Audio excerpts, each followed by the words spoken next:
Hi. Hello, Andrea. How you doing? I am great. How about Thank yourself? I'm good.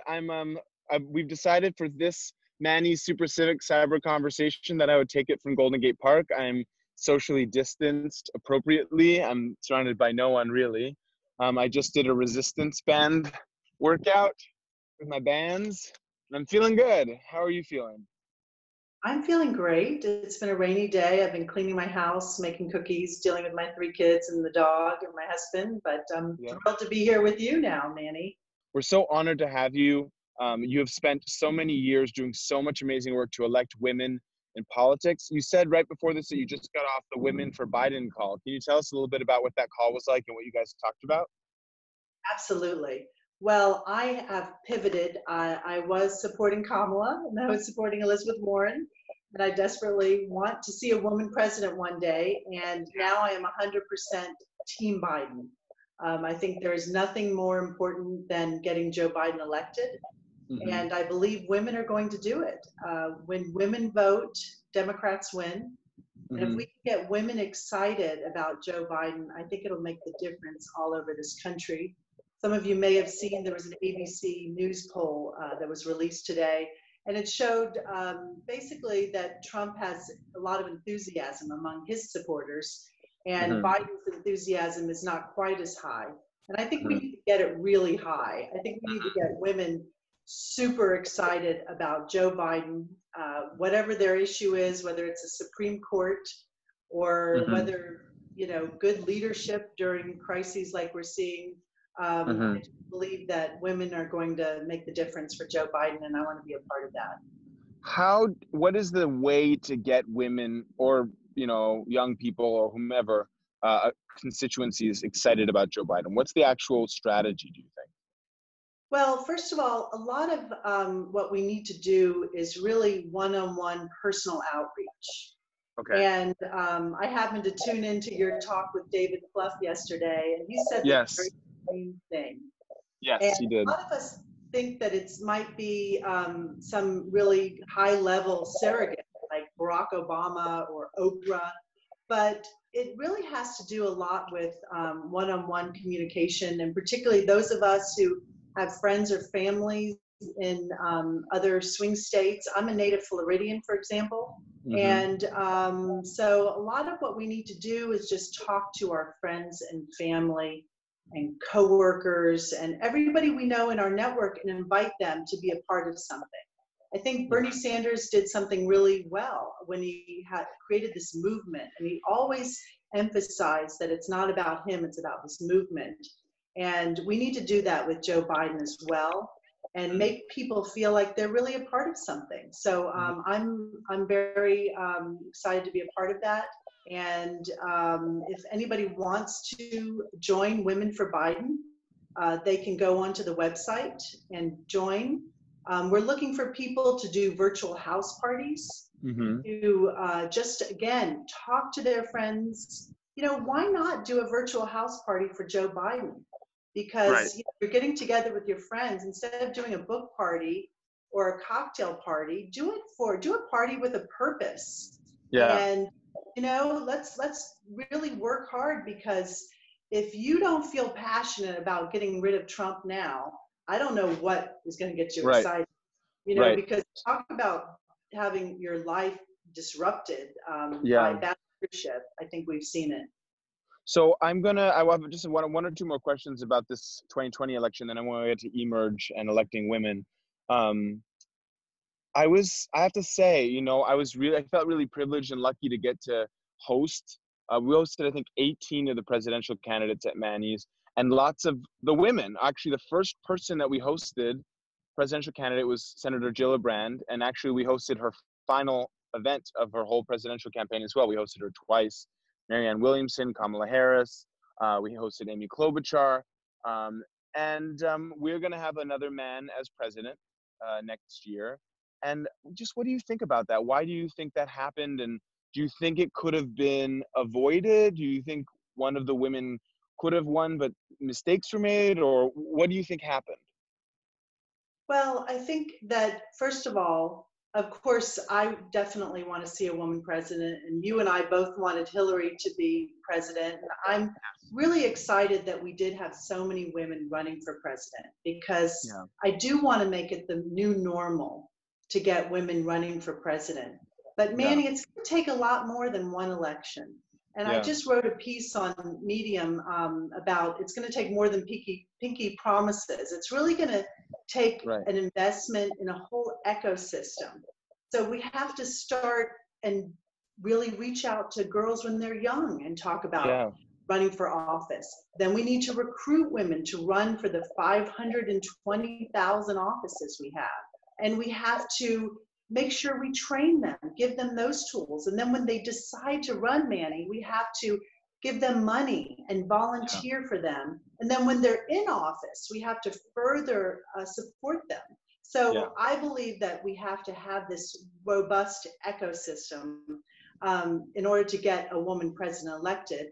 And we also have to look at how these double standards we have when women do run, that they have to be so perfect, and really we hold them to such high standards. We have to look at that as well.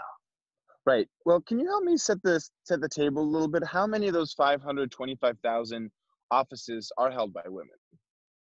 Well, roughly? not enough. Let me tell you, Well, we're definitely. 82nd in the world in terms of women's representation. So we're at 23.7% in Congress. So we're not even a quarter. And to have a real tipping point, the research shows you want to get to about 30%. Now, the good news is in state legislatures, we're at around 29%, which is the highest we've been. So that's a little bit of exciting news, but we're nowhere near where we need to be in really important offices across this country. So, okay, let's talk about Emerge America and then Emerge California. When did you found these organizations, and also like what gave you what was the spark that got you to actually found these organizations to elect more women? And then also kind of how do you do it? Well, in 2002, it was a pretty dark time. Okay, George Bush was in office, and Democrats, progressives, we thought it was the end of the world. I know we can't imagine that now. And Manny, you're so young, you can't even imagine how desperately sad we were at the time. But I remember I was in high school. I remember that. Oh no, I wasn't. But I started looking around and thinking, this is my opportunity to get involved locally. So I sat down on my computer and I looked up my supervisor. And I saw at the time in 2002, we only had 2 women supervisors out of 11. Mm-hmm. And I thought, this is crazy. How can San Francisco, this lefty place, have so few women in charge? I started talking to my friends, and at the same time, another friend of mine who I had been encouraging to run, I'd been saying, you should run for office, you should run. She finally came to me and she said, okay, Andrea, I want to run. What do I do? And I said, well, come up to my apartment and we'll figure it out. So she came over to my apartment in Haight-Ashbury, walked up my 4 flights of stairs. We sat at my green desk, and I said, let's write a bio for you. You can't do anything without a bio. And then she said, okay, great, let's work on the bio. We worked on that. She said, what's next? And I realized that we made every single woman be an entrepreneur, and that maybe this was one of the reasons that we didn't have more women running, because it was so complicated and there was nowhere you could go. The party had no resources. And so a few of my friends and I just said, listen, education is the path forward for everything. Let's create a program where we can actually train women to run for office, give them the tools, and then give them also a powerful network that is lasting. And I'm thrilled to say now, of course, London Breed is a graduate, Mayor London Breed, Mayor Libby Schaff, Malia Cohen, you know, a lot of our women, Supervisor Stephanie. And in 2005, I started Emerge America to take the program around the country. Who was that woman that came up those 4 flights of stairs and sat by the green desk? Well, her name happens to be Kamala Harris. And she went on to do pretty well for herself. And you left out that little detail. I did. Sunday afternoon. Oh, I left out that punchline. was But this she when she is ran for really the DA story or? of so many women. You know, they Yeah. start at the local level, they move up. Yes. Yes. Now she's in the U.S. Senate, the second African American woman ever elected, and it took us Yes. 26 years to get 24 years to get our second African American woman in the Senate. What? Just quickly on her and her campaign. You know, why do you think it didn't work out for Senator Harris? Well, it's like with the other women. I think that they were all held to a different standard. Mm-hmm. And it was very tough. And I actually was talking to Senator Gillibrand about this very question. Mm-hmm. And she really believes, and I believe too, that there is a degree of just the money in politics is extraordinary. Mm-hmm. And you really have to have such a high name recognition. So if you notice now, we have Bernie and Biden still in, right? And those are Mm-hmm. the two men with the highest name recognition as well. Right. Right. So you need that, and you need incredible resources. So we're going to have to figure out some of these structural issues. I would Yeah. like to see us pass some meaningful campaign finance reform legislation when we get some power. All right. So you started this thing in 2005. Two quick questions, or maybe not so quick. One, how are you actually doing it? Like, what's the meat and potatoes emerge way of getting women to actually occupy these offices? And two, can I'm sure you've thought about this a lot. Why does America have such a problem electing women? I mean, it seems like other countries have been able to figure out how to, get over themselves and elect women. But why is our country so behind on this? 365 days a year. A lot of what we do is just recruiting. You've got to ask women all the time. You have to have multiple conversations. That's a really big piece of the model. And then it's the training, the giving women the tools to run for office. And then it's the powerful network that you have once you decide to run. So that's really how we do it. It's pretty simple. And what was the second part of your question? The second one is why is it so hard for America to get its act together and elect women to hold these offices? It's so embarrassing. I think it's frustrating, it's embarrassing, and it's one of the things that other progressive, countries are claimed to be we're leaders of the free world, right? You're and right. So why is it so hard for us to do this? Well, Manny, I just don't think we see it as a strategy. And I see it as a strategy because if we can get more women in office, we can fix a lot of our problems. If we build a reflective democracy, we can pass more legislation because women in office are very effective. They work in a bipartisan way. So that's one piece of it. Progressives, don't see it as a priority. They see it maybe as a good thing to do, but not as essential to seeing different legislation. And if you look at two of our states, Colorado and Nevada, that have a majority of women in office, you should see the legislation they've been passing.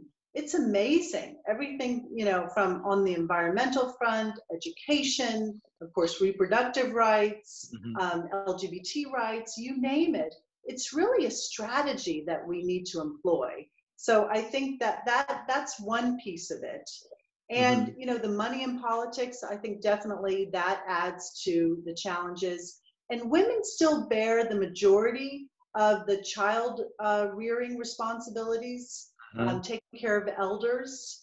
A lot of those burdens fall to women. So when we talk to women and we say, well, why don't you run? They say, I can't until my youngest is older, or I stop caring for my mother.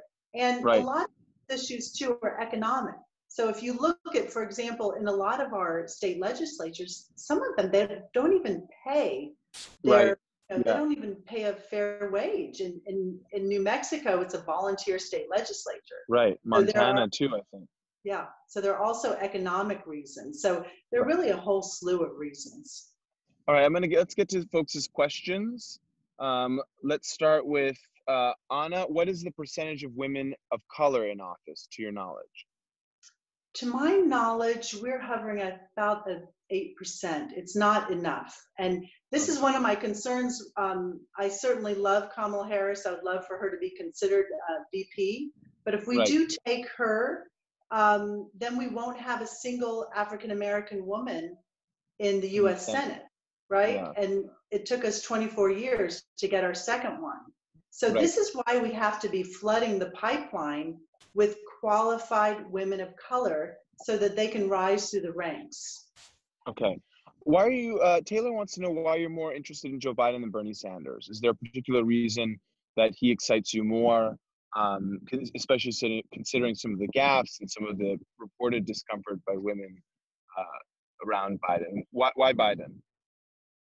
Well, first of all, I really believe Joe Biden is a very good and decent and honorable human being. I also believe that past success is the best predictor of performance. Mm-hmm. And Joe Biden has had tremendous success during his career. So I guess I'm an experience junkie. I like his experience. Right. He passed meaningful legislation while he was in the Senate. He then was a distinguished vice president. Mm-hmm. His knowledge of global events, I think, is second to maybe only Hillary Clinton. So I believe his experience is really important. And All right. quite frankly, his politics are more in line with mine because I believe I'm a practical progressive. Right. And I want to make sure we can actually accomplish things. And we don't live in a dictatorship. So we have to have someone who is able to help us win back the Senate. That's critical. We're going to win back the Senate, hopefully with women as well. And we also have to have somebody who can work with those in the US Senate and in the House to get meaningful legislation passed. Right. Sarah Carson wants to know what differences, if any, do you think tend to exist between a man and a woman's style of leadership? Well, there are definitely differences, and all women are not the same, just like all men are not the same. But research has shown that women tend to be more collaborative. And like I said, they work across the aisle more. Often women want to do something rather than be someone. So they get into office because they want to accomplish something particular. So, Right. again, we have some amazing men, and I always like to say, I imagine a government with 50% great men and 50% great women. It would be amazing. But yeah. Okay. Keep moving. Question is, how do you work with, this from Eliza, how do you work with, or how are you different from other organizations like Emily's Lists, Yale Campaign School, Run for Something, that are doing important work in this space?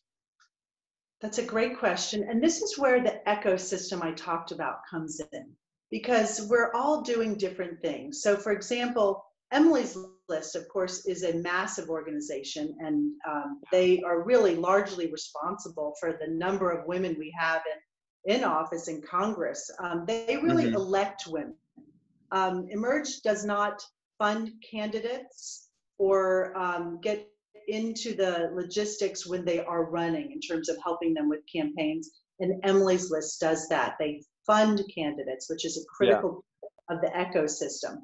Run for Something is for both men and women. And again, what's unique about Emerge is the state-based approach, because we have teams on the ground in every single state. So every single state has an executive director, for example, and we're in 21 states. Wow. So that's a little bit different. Yale Campaign School is nonpartisan, and they do a week-long training. So all of these pieces are critical, and we need all of these organizations to be super strong because it's all part of this robust ecosystem. So Emerge is not nonpartisan, it's partisan? No, Emerge is very partisan, yes, only for Democratic women. I love it. I love that. Okay, Angel's got a question. Can you please elaborate on the ecosystem? Angel asks that you've touched on something that young Democrats in the Bay have been struggling to create. Can you please elaborate on the ecosystem an organization or a group needs to create to enable a strong pool of female candidates in local elections? How can a system that is mostly male dominated create or start to create a more welcoming environment for women to run in? Well, that's a great question. And here in the Bay Area, we are down to 3 women out of 11 on the Board of Supervisors. Yeah. We have only had 1 woman DA in the history of this city.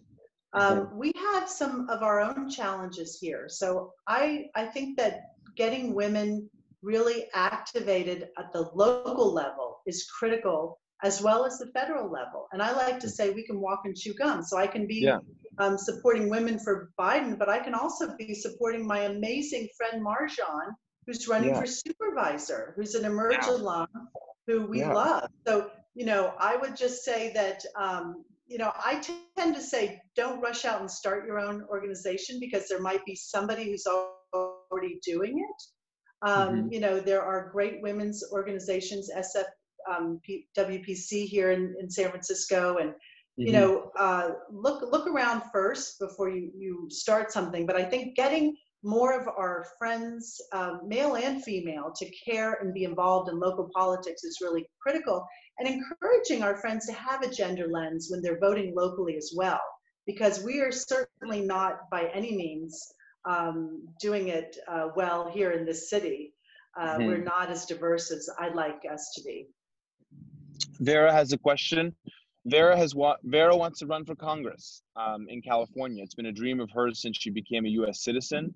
Her question is, when is a good time to run, especially when there isn't an open seat? How does one make the decision on the timing and build a network now? So first, I would say get really involved in your local community. So you want to be the person who is an incredible community activist. And once you start doing that, you will have a sense of when it's time and what level you should run for. Now, some women like Katie Porter should run for Congress immediately. She's an amazing congresswoman. She didn't work her way up. Now, other women, Karen Bass, for example, worked her way up into Congress. Anna Eshoo, Barbara Boxer did that, right? So if you're involved in your community, you will know when it's right to run, because you will have your finger on the pulse for all of these seats, and that's critical. It's critical just to be super engaged. Sorry, I keep touching the screen. I apologize for that. Let's get one more question. What advice is from Taylor? What advice would you give a young woman who wants to get involved in politics, but not necessarily run for office? For her, she wants to one day work in campaign communications or management one day, but doesn't really know how to break into those roles. What advice do you give to women in that position? Oh, I love that. Well, we need you, Taylor. We need you to be working on campaigns. There are several great resources. I don't know how young you are. My friend Ann Moses started this great organization, Ignite, for young women. Also, The Arena is another great organization that is doing campaign trainings, because one of the biggest really value adds that you can help a campaign with is providing them with campaign staff, because we don't have enough staff out there, that's for sure. I talked about the 520,000 offices. We need really great staff. So that is also something that we desperately need. We need you to do that, Taylor. So check out The Arena. Like I said, get involved locally. Get involved in a local campaign. You can do that no matter how old you are, 16, 18, 20, and you'll get the best kind of experience possible. Operator, do you mind putting in Emerge California's website in the chat box, and also the Manny's link? I just want to point out that if you can check out the chat box, we're going to put the link to Emerge California to get involved, to donate, to join them, to sign up for their mailing list. Also, if you are willing and able, I would really appreciate it if you would join Manny's as a sponsor. It's $36 a month. We're closed right now, and we need your help to stay open and to reopen, and to keep doing this work for the community for free or at low cost. So if you could please click the link in the chat box, joinit.org, and become a sponsor of Manny's, I would deeply appreciate it. Andrea Steele, you're so amazing. So many people feel the effects of your work. You know, you're one of those people that, like, you ripple. You have this ripple effect across the whole country of all the people that you've helped run for office, and enter those offices. And I'm just so honored to know you, and I'm so thankful that you gave us some time today. So keep fighting the good fight, and thank you so much for all the work that you do. Well, thank you, Manny. I'm proud to be a sponsor, and I hope everybody on this call will consider doing what you can, being a sponsor or making a donation, because what you're doing is just beautiful, bringing people together, having conversations. The way you've created this during this time of crisis, I can't thank you enough, Manny, and I can't wait to give you a hug when I see you next. Yes, thank you so much. I really appreciate that. Thank you to Sam for being the operator on this call, and to the rest of our team, Jupiter and Ram. Also, if you learned anything today, or you have some thoughts or feelings, you can tag us at Welcome to Manny's, or you can tag Emerge at EmergeCA, I believe it is. And that's it. Enjoy the sun to the extent that you can, with safety and social distancing. And Andrea, thank you for being such an amazing shiro. Thank you. All right, bye-bye.